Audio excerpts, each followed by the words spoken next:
Have you ever found yourself lost in a fantasy world, completely forgetting time and reality? That moment when you're so immersed in a story that your heart races during battles you're not fighting, or tears well up for characters who don't exist? You're not alone. This pull toward fantasy isn't just entertainment. It's woven into the very fabric of what makes us human. But why do these imaginary realms grip us so powerfully, often more than our own reality? The answer lies deeper than you might think in the ancient architecture of our minds. Consider the case of J.R.R. Tolkien, who created Middle-earth while huddled in the mud-filled trenches of World War I. As death and chaos surrounded him, his mind escaped to a world of elves, dwarves, and epic quests. What began as personal salvation became one of the most influential fantasy worlds ever created, one that continues to captivate millions decades later. This pattern repeats throughout human history. When ancient Greeks gathered to hear tales of Odysseus outsmarting the Cyclops, they weren't just being entertained, they were participating in something profound. The same force that drew them to these myths is what pulls you into binge-watching fantasy series or losing yourself in video game worlds for hours. What's happening in these moments? Your brain isn't simply distracted, it's engaged in a process as old as humanity itself. When you enter a fantasy world, you're actually stepping into what mythologist Joseph Campbell called the monomyth, the universal story pattern that resonates across all cultures and eras. Your mind recognizes this pattern instinctively, like remembering a language you never knew you spoke. Think about it.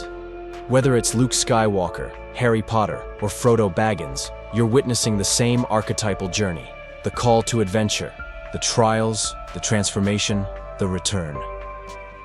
This hero's journey isn't just a storytelling formula.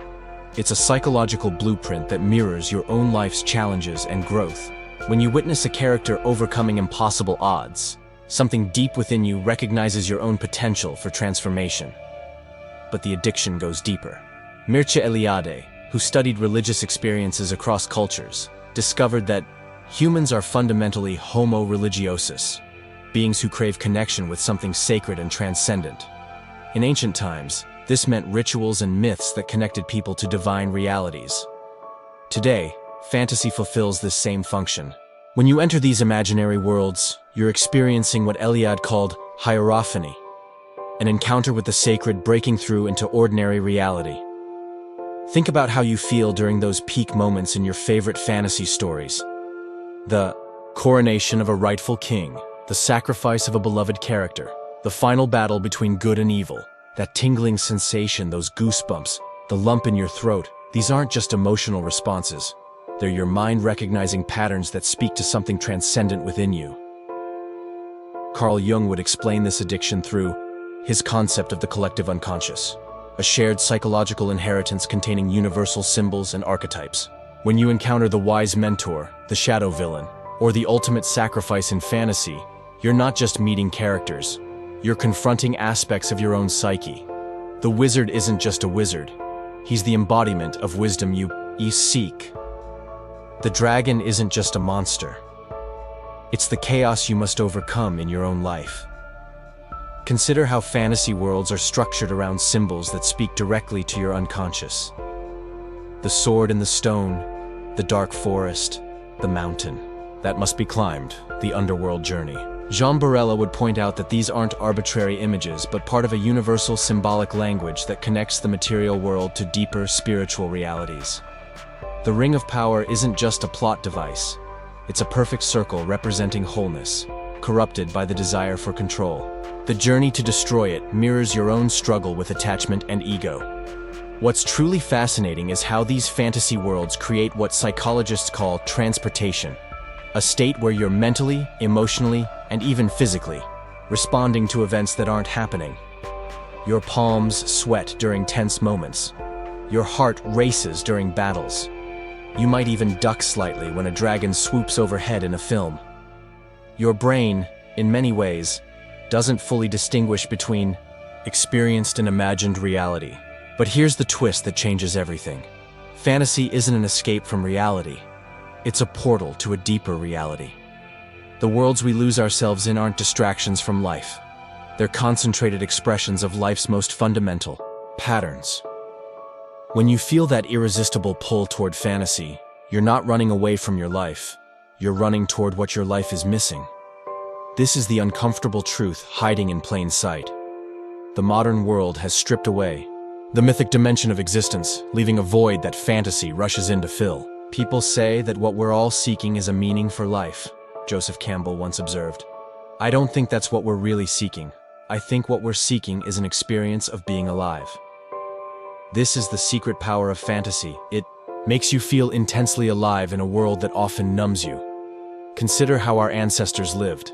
Every mountain, river, and star had meaning. Every season brought rituals that connected them to cosmic cycles. Every challenge was part of a larger story. As Jung noted, modern man does not understand how much his rationalism has put him at the mercy of the psychic underworld. We've traded enchantment for efficiency, mystery for mastery, and in doing so, we've orphaned parts of our psyche that still hunger for meaning. The symbols and archetypes in fantasy aren't arbitrary. They're the language of your deeper mind trying to communicate with your conscious self. When the ordinary person discovers they're chosen for something extraordinary, it's speaking to your unexpressed potential. When the small hobbit carries the fate of the world, it's reminding you that significance isn't measured by outward power. When the hero descends into darkness before emerging transformed, it's mapping the process of genuine psychological growth. This explains why fantasy feels so real while reality often feels so hollow. As Mircea Eliade would say, you're experiencing sacred time within these stories, moments that connect to patterns beyond the merely chronological. When you witness the coronation of Aragorn or the sacrifice of Aslan, you're not just watching plot points. You're participating in what Eliade called eternal return, connecting to archetypal moments that exist outside of ordinary time. The most profound insight is this: fantasy isn't addictive because it's fantasy. It's addictive because it's true in ways that transcend literal truth. The symbolic language of myth speaks directly to parts of you that logical discourse can never reach. As John Barella might explain, symbols don't just represent reality. They participate in the reality they represent. The sword in the stone isn't just a metaphor for rightful authority. It manifests the principle of rightful authority in a form your mind can grasp and experience. The symbols of the divine show up in our world initially at the trash stratum, wrote Philip K. Dick. This startling observation reveals why fantasy, often dismissed as escapism, might actually be one of our most direct routes to psychological and spiritual truth. The dragons, wizards, and quests aren't childish distractions but profound realities dressed in the only language capable of expressing them, the language of symbol and myth. So, what does this mean for you right now in your everyday life? It means your attraction to fantasy isn't childish or escapist. It's one of the most human things about you. It's your psyche reaching for wholeness in a fragmented world. The question becomes, how do we engage with fantasy in a way that nourishes rather than merely distracts? The answer lies in quality and discernment.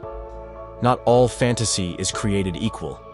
Some works tap into the universal symbolic language that has sustained humanity for millennia, while others offer corrupted symbols twisted by ideological subversion. Seek out fantasy that resonates with the timeless mythopoeic tradition, from Homer, Virgil, and Krishna Dvaipayana Vyasa to Dante and Chrétien de Troyes, and more recently, Tolkien and Lewis. These masters understood the power of symbols and wielded them with reverence and purpose. When evaluating modern fantasy, ask yourself, do its symbols resonate with universal mythological patterns, or do they subvert them for temporary cultural aims?